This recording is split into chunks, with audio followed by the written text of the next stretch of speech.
اعوذ باللہ من الشیطان الرجیم بسم اللہ الرحمن الرحیم قال اللہ تعالی فی کلامہ المجید والفرقان الحمید من قتل نفسا بغیر نفس او فسادا فی الارض فکأنما قتل الناس جميعا ومن احیاءها فکأنما احیاء الناس جميعا۔ اللہ رب العالمین نے اس آیات کریمہ میں ارشاد فرمایا ہے کہ جس نے بغیر کسی حق کے یا ناحق کسی کو قتل کیا تو گویا اس نے پوری انسانیت کو قتل کیا، اور جس نے کسی کی جان بچائی اس نے پورے انسانیت کی جان بچائی۔ یہ اللہ رب العالمین کی برگزیدہ کتاب میں لکھا ہوا ہے، جو میں نے آپ کے ساتھ شیئر کی ایک آیات۔ آج ہم بات کریں گے سانحہ ساہیوال پر۔ سانحہ ساہیوال 19 جنوری 2019 کو پیش آیا کہ خلیل نامی شخص، محمد خلیل نامی شخص اپنے فیملی کے ساتھ، اور اس کا ایک ڈرائیور تھا، ذیشان نام تھا ان کے ساتھ جا رہے تھے ساہیوال سے لاہور کی طرف۔ تو کچھ نقاب پوشوں نے انہیں روکا اور ان کو مار دیا، لیکن CCTV ریکارڈ کے مطابق اس اٹیک میں جو ٹارگٹ تھا وہ تھا محمد ذیشان، جو کہ داعش کا وہ سرکردہ بتا رہے تھے۔ گویا کہ وہ تھے یا نہیں وہ الگ بات ہے، لیکن جس نے محمد خلیل اور اس کی بیوی اور اس کی بیٹی کو قتل کیا، اور ان کے 3 بچے جو معصوم بچے تھے انہوں نے زندہ چھوڑ دیا، یا وہ معجزاتی طور پر بچ گئے، اس اٹیک سے وہ بچ گئے۔ پھر یہ ہوا کہ ساہیوال عدالت میں مقدمہ درج ہوا، اور ساہیوال عدالت میں مقدمہ درج ہونے کے بعد وکٹمز نے لاہور ہائی کورٹ کا رخ کیا اور وہاں پر ایک پٹیشن دائر کی۔ لاہور ہائی کورٹ میں 49 جو شہادتیں ہیں وہ ریکارڈ ہوئی، 49 جو وٹنسز ہیں وہ ریکارڈ ہوئی، اور 15 نامزد ملزمان، جن میں 5 پر 302 کا الزام لگا دیا گیا، یا 6 لوگوں پر 302 کا الزام لگا دیا گیا، ان کو عدم شواہد کی بنیاد پر بری کر دیا گیا۔ 24 اکتوبر 2020 میں انہوں نے اس کو بری کر دیا، عدالت نے بری کر دیا۔ کس بنیاد پر؟ عدمی شواہد کی بنیاد پر۔ عدم شواہد کا مطلب ہے کہ non availability of evidences, evidence incomplete ہے، ایویڈنس انکاربوریٹڈ ہے، یہ کمپلیٹ نہیں ہے۔ اس کی بنیاد پر انہوں نے کیا کیا کہ انہوں نے اس جو کیس ہے ان کو ختم کیا، اور جو CTD کے اہلکار تھے، کاؤنٹر ٹیررزم ڈپارٹمنٹ کے جو اہلکار تھے، ان کو بری کر دیا گیا اس الزام سے۔ اس واقعہ کی تفصیل میں جاتے ہوئے، جب یہ واقعہ پیش آیا تو آج کا جو وزیر اعظم ہے، وزیر اعظم عمران خان، انہوں نے کہا کہ میں بذات خود اس کا نوٹس لوں گا، اور جو بھی بندہ اس میں ملوث ہوگا میں اس کو کیپر کردار تک پہنچاؤں گا۔ یہ ایک ریکارڈ پر موجود ہے جو میں آپ کے ساتھ شیئر کر سکتا ہوں، یہ آپ دیکھ سکتے ہیں۔ اس کے علاوہ کیا ہوا کچھ یوں کہ جب یہ پٹیشن خارج کر دی گئی تو عدم شواہد کی بنیاد پر، عدم شواہد کا مسئلہ تو تب آتا جب CCTV جو فوٹیج ہے یہ نہیں ہوتا، لیکن وہ بھی موجود ہے، اس کی فلم پوری دنیا نے دیکھی ہوئی ہے، جس بندے نے چاہا تو انہوں نے دیکھے ہوئے ہے، وہ فلم دیکھی ہوئی ہے۔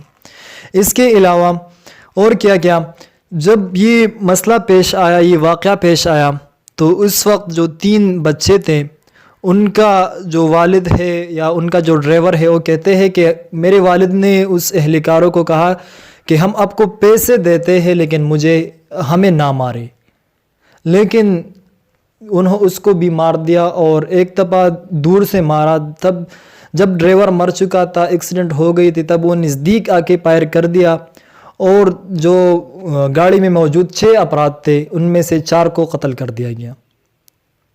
ایک ڈرائیور تھا، ایک محمد خلیل، اس کی بیوی اور اس کی بیٹی کو قتل کر دیا گیا۔ 3 بندے جو ہے وہ بچ گئے، جو 2 بیٹیاں ہیں اور ایک بیٹا ہے ان کا بچ گیا ہے، محمد خلیل کا، عدم شواہد کی بنیاد پر۔ تو جس ادارے کے یہ لوگ تھے، یہ کوئی ادارہ تھا نا، اس طرح تو نہیں ہوتے، یہ کسی ادارے کے لوگ تھے۔ تو جس ادارے کے یہ لوگ تھے، کیا وہ ان لوگوں کا ریکارڈ نہیں رکھتے تھے؟ کہ میرے جو ملازم ہیں، میرے ساتھ جو اہلکار ہے، وہ کیا کرتے ہیں، کیا کچھ نہیں کرتے، کہاں جاتے ہیں، کہاں سے آتے ہیں، یہ ریکارڈ نہیں رکھتے کیا؟ کیا ڈرامہ ہے عدم شواہد کا؟ عدم شواہد نہیں ہے۔ اس واقعے میں دیکھا گیا کہ C C T V footage جو ہے یہ ایک اہم ایویڈنس ہے جو قانونی شہادت آرٹیکل 164 کے تحت قابل دستاندازی جو اس پر کیا کر سکتے ہیں، قبول کر سکتے ہیں، عدالت اس کو ایز ایویڈنس قبول کر سکتے ہیں، لے سکتے ہیں اس کو ایز ایویڈنس۔ اب سوال یہ ہے کہ اتنی باری بجٹ لے کر جو مختلف ادارے ہماری سیکیورٹی محافظوں کے اتنی باری بجٹ لے کر وہ اگر اپنے ملازموں کی ریکارڈ نہیں رکھ سکتے، اپنے ملازموں کو کنٹرول نہیں کر سکتے، تو وہ اتنا بجٹ لے کے کیا کرتے ہیں آخر؟ ایک اور مسئلہ ہے کہ سی ٹی ڈی کے جو ذمہ داران ہیں، افسران ہیں، اس آپریشن کو کہتے ہیں کہ یہ جو ہے کاؤنٹر ٹیررزم ڈپارٹمنٹ جو اینٹی ٹیررسٹ ایکٹیویٹیز ہے اس کے خلاف ہو گئی ہے۔ تو اگر اس کے خلاف ہوئی ہے تو اتنی جلدی کیوں تھی کہ ان کو مار دیا گیا بغیر کسی ریزن کے، جب وہ سرنڈر ہو چکے تھے؟ قانون میں لکھا ہے جب کوئی بندہ سرنڈر ہو جائے، جب وہ اپنا ہتھیار ڈال دے، اپنی گرفتاری پیش کر دے، تو آپ ان کو نہیں مار سکتے، آپ نے ان کو عدالت میں پیش کرنا ہے۔ لیکن آپ نے ان لوگوں کو کیوں مارا؟ کوئی جواب ہے آپ کے پاس؟ نہیں، اس کا کوئی جواب نہیں۔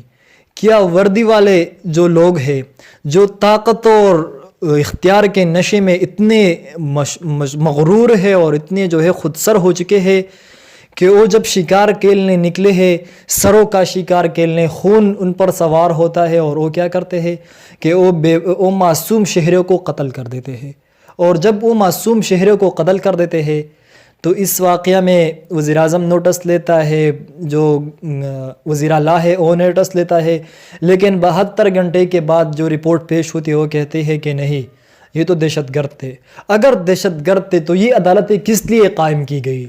یہ ATA عدالتیں کس لیے قائم کی گئی؟ اینٹی ٹیررزم ایکٹس کے لیے جو عدالتیں ہیں وہ کس لیے قائم کی گئی ہے؟ اگر آپ کی یہی عدم شواہد کا مسئلہ نہیں ہے، آپ یہ لوگ جان لیں کہ یہ عدم شواہد کا مسئلہ نہیں ہے، اگر عدم شواہد کا مسئلہ نہیں ہے تو پھر کیا مسئلہ ہے؟ یہ مسئلہ یہ ہے کہ ہمارے جو بااثر افراد ہیں وہ قانون سے بالاتر ہے، ان پر قانون اپنی گرفت نہیں رکھ سکتی، ان پر قانون ان کے آگے کمزور ہے، قانون ان پر بے بس ہے، ان کے آگے کچھ نہیں کر سکتی۔ اور تب جا کے ہر روز ہمارے نئے نئے جو بچے ہیں وہ یتیم ہو رہے ہیں، ہمارے نوجوان شہید ہو رہے ہیں، ہماری جو بہنیں اور مائیں ہیں وہ بیوہ ہو رہی ہے۔ کب تک ایسا چلے گا؟ خدا را اس کے خلاف آواز اٹھائے۔ ویڈیو تک اجازت چاہتا ہوں۔ اللہ حافظ۔